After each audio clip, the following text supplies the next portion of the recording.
Welcome back to the Toffee Blues, your source for all things Everton. I'm Ollie Hayes, and today I'm bringing you the big breaking news and my reaction to the big breaking news that the Friedkin Group and their proposed takeover Everton has actually fallen through.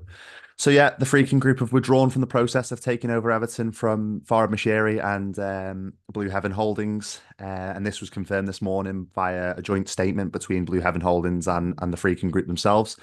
And it just comes only 4 weeks on from their signature of the exclusivity agreement on the 21st of June. But 4 weeks on, this agreement has now come to an end, and both parties have agreed that it's in their best interest to explore alternative options for the sale of Everton Football Club.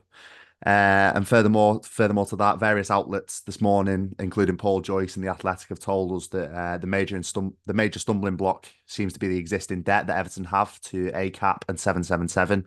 This seems to be the big stumbling block which the Freaking Group can't overcome and can't remove to take over Everton. And I just wanted to give you my thoughts on this and give you my disappointment in hearing this news. And obviously, it's not ideal. I'm really disappointed this one didn't actually go through because it seemed like the light at the end of the tunnel for the last 3 or 4 years. And the financial turmoil that Everton have been under for the last 3 seasons now, it did really feel like that the Freaking Group were going to come in and make some real positive changes and provide a light at the end of the tunnel, as I said, and provide a way out of this. But it's not to be. It's a situation that again leaves us in a lot of turmoil going forward, a lot of uncertainty going into a new season, which you know we've seen it so many times now in the last 3 or 4 seasons. We're going into another season where we've got huge uncertainty off the pitch. We don't know where we're up to with financial fair play. We don't know where we're up to with our finances. And as I said before, I'm just really disappointed this one didn't go through. One, because of the light at the end of the tunnel, that the opportunity they offered us to get out of this turmoil. But two, that the connection with Roma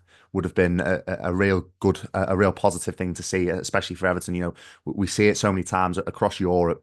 Teams are doing so well through this multi-club ownership, and we have all our issues with 777. They were a multi-club ownership, but it did feel like Roma were a decently run club. They didn't have the best of seasons in Serie A last season, but they got to a European semi-final. There was definitely room for improvement there. So I think for me it offered a real promising aspect and a promising moment in our in our seasons, because Roma are a team that are very well thought of in Italy. So to have a team like that potentially being linked to Everton would have been a huge thing for us. But yet again, puts us in more uncertainty and leaves the club in turmoil going into another season. It feels like the shackles of 777 are really going to hinder us in years to come here. And it does feel to me like without the removal of 777 and without the removal of this debt, it does feel like we're not going to have a pain-free resolution to this situation. And again, it just shows how dire this situation is with Freakin pulling out. It seems to me like we're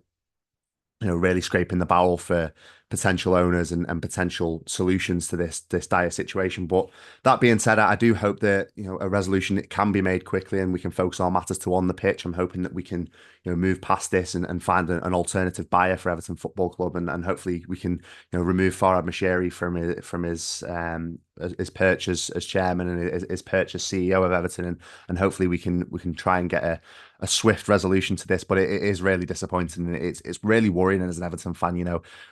All as Evertonians, we just want a peaceful process. We want a new start, a fresh chapter, especially going into a new stadium this time next year. We want a fresh chapter and to enjoy our last season at Goodison with no worry of what's going on off the pitch. I think that's the biggest thing for us as Evertonians. We want to go into this season, our last season at Goodison, enjoying the football on the pitch and not having to worry about what's going on in the boardroom. I think that for me as a fan personally, that's the biggest thing I want to see. But no, I'm still a little bit hopeful. I'm hopeful that we can come to agreement with someone, an alternative buyer that's probably going to come out in the woodwork in the next few days, few weeks or so. So that's definitely one to keep an eye on. But I'm just hoping that we can get a swift resolution to this, and hoping we can turn our matters to on the pitch. And I know that we did draw our first preseason friendly this evening, 3-3 at Sligo Rovers. So, hopefully we can turn our matters to more on the pitch and not have to worry about the ownership situation. But this is just a situation we're in. We have to, move forward and hope that we can get a swift resolution to this. But that is all for my reaction to the big breaking news of the day, that the Freaking Group will not be taking over Everton. This deal has actually fallen through. So, let me know your thoughts on this. Let me know your thoughts in the comments, whether you're, disappointed, whether you were happy that the Freaking Group didn't actually get their hands on Everton. hopefully, fingers crossed, there'll be more names coming out the woodwork in the next few days or so, and hopefully I'll be here to break them down for you and give you my opinion on all of them. But that is all from me today. Make sure you like, comment, subscribe. Let me know your thoughts on the situation. I'll speak to you in a bit.